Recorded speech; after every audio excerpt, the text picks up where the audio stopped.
Hello and welcome back to another Texas Chainsaw Massacre the game video. Last week I broke down the bios, abilities, and attributes of each of the killers in the family, and today I wanted to do the same thing to our victims. Not only do we have 5 killers, but we also will be starting out with 5 victims in TCM. I love that we have a healthy amount of playable characters in both sides of the playing field. Before we get started, I just want to thank everyone that has subscribed to the channel. We just passed 1,000 subscribers.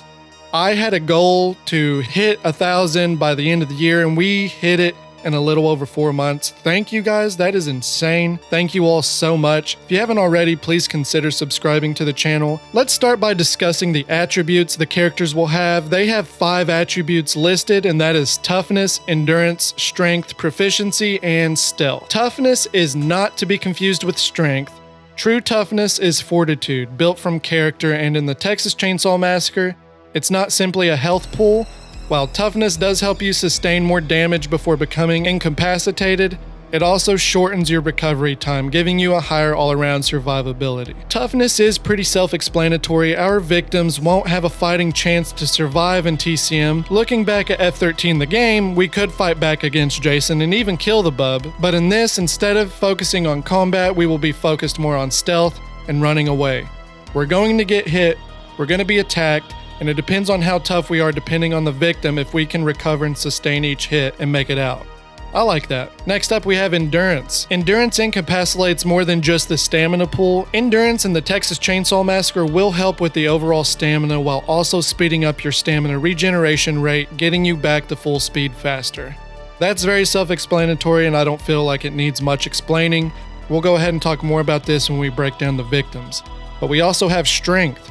Strength determines how effective a victim is at confronting family members. Strength can alter the stun effect duration for actions such as sneak attacks, grappling and close encounters, and bursting out of hiding spots. Strength also assists victims in certain interactions like escaping restraints, opening crawl spaces, and turning off the generator. This is what I'm talking about with combat. We will not be able to kill the family members, only stunning them to help another victim and things like that. And I also didn't realize that strength also focuses on things like escaping restraints or opening crawl spaces. So if your strength is not that high, you're going to have a little bit of trouble opening these things to get past and try to escape. Now, I am a little bit bummed out that we can't kill the family members, but I can't lie that it'll definitely build pressure to us in our ability to stay hidden.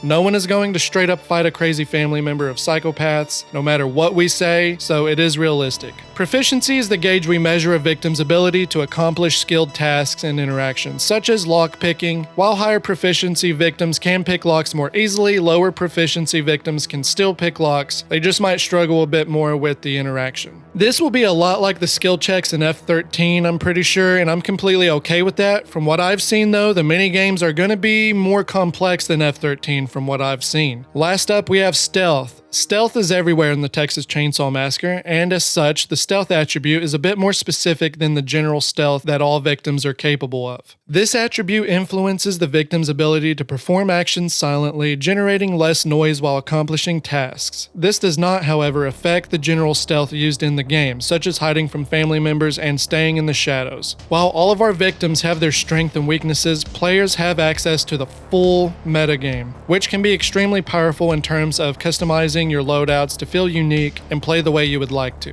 While metagame will never make a Connie into our Leland, players can tinker with builds to address areas of particular victims they feel they need to boost. And I find that really helpful. I mean, that's almost exactly like the survivors in F13.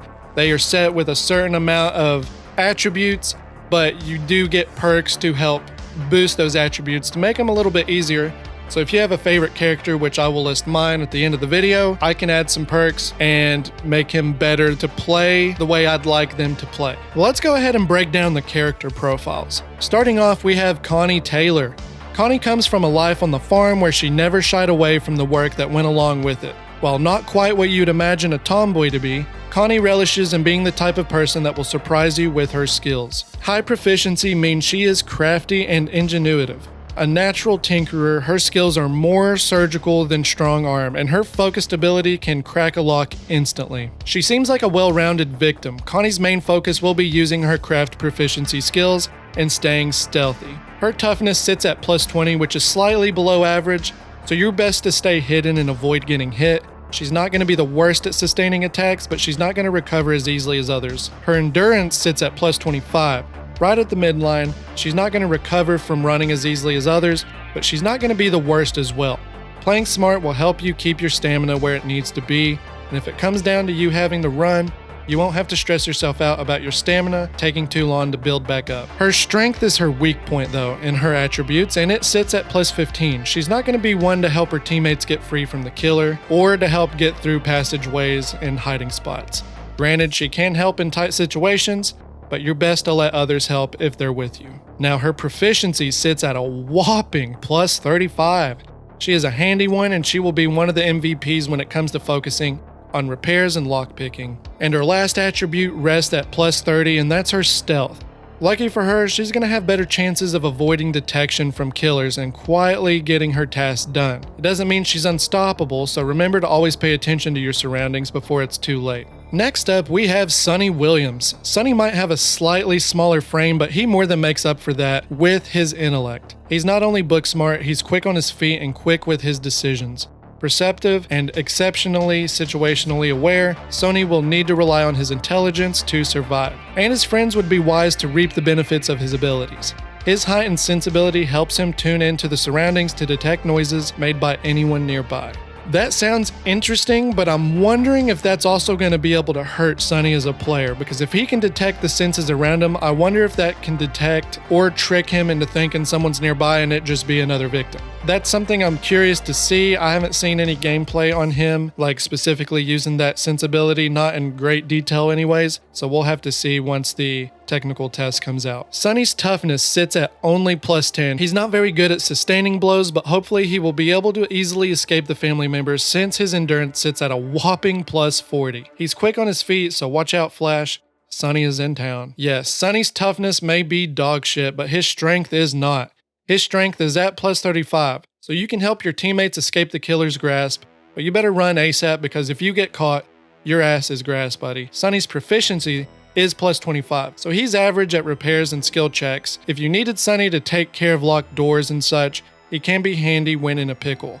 His stealth is low, sitting at plus 15. You can hide, but your ass will most likely make some noise in the process and get caught. Our next victim is Jolie Crawford. Jolie is a Southern California native with a sports lifestyle. Whether or not she's prepared for the stress and strain of this experience that requires a different type of endurance remains to be seen. Will her physical fitness be enough to carry her through? The ultimate escapability will definitely help by temporarily reducing stamina drain and making her harder to track, giving her a chance at a mad dash for safety. Her strongest attribute is stealth, which sits at a whopping plus 40. She's going to be as quiet as a mouse. She may be found, but if no one is around and she's working on skill checks, chances are she will not make enough noise to be caught. Her toughness is right in the middle at plus 25. She will take some blows, but it may not be as easy as others to recover, but not as bad either. Her endurance is a little above average, sitting at plus 30. She's going to have some speed, which will help her escape and hide. Her weakness is strength though. She is a little weenie with her strength, but that's okay.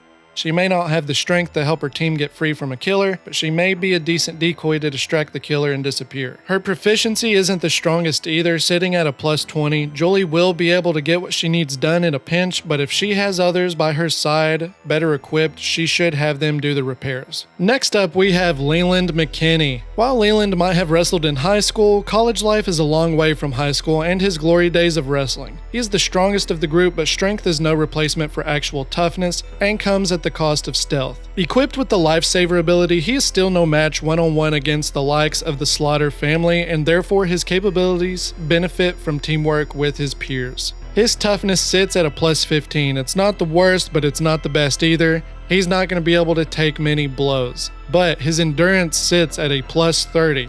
So he's going to have some stamina and some stamina recovery so he can get the strength to get things done. And that is where his strength is, sitting at a whopping plus 40. He's going to be able to protect his teammates from the Slaughter family, but his proficiency only sits at plus 25, right at the middle. So if you're in a pinch, you can get things done like lockpicking and such with him, but it's going to come at a price because he may be loud because his stealth is only at a plus 10. So if he's picking locks, he's going to be a noisy little bitch and he's going to get caught and get killed. And then we're going to finish off with the victims with Anna Flores. Anna is fiercely motivated by the disappearance of her sister and a natural leader to the group. Determination and sheer willpower are her strongest suits, and she'll need every ounce of her resilience to endure. Her toughness rating is the highest of the victims, a direct reflection of her strength and resolve. Her ability, appropriately named Pain is Nothing, reduces incoming damage from attacks and falls. It also grants immunity to the effects of poison. Anna sounds like a complete badass. Her story of searching for her missing sister makes her feel important and integral to the game. Her toughness sits at plus 40. She's going to take a lot of damage and sustain, but I'm sure her special ability will only improve upon that. Her endurance sits at plus 25, while her strength sits at plus 20. Her lowest attribute, though, is proficiency, which is plus 10. That's going to be the weakest link, and she's going to need some help from her friends if she wants to make it out alive faster. There's a good chance she's going to mess up, and she's going to get caught. Looking at all the victims, I believe they are all very solid and very well balanced. That's something I think Gunn did very well with the survivors of F-13, so I didn't have any worries with that in this. Of course, we will only know how well they work together in the technical test, but I'm feeling positive on these. If I had to choose a victim to play as, like a main, I would probably focus on Julie. I'm a big fan of stealth. I truly feel she would work well as a decoy to get the killers out of the way so the other victims can accomplish the other tasks. As soon as the tasks are done and taken care of, if lucky, Julie should be able to get away from the killers to hide and stealthily make it back to the team without making too much noise. But that's going to wrap up this video. What victim would you most likely play and why? Leave your answer down in the comments below. And like I said, if you haven't already, please leave a like and subscribe to the channel. And until next time, take it easy, bubs.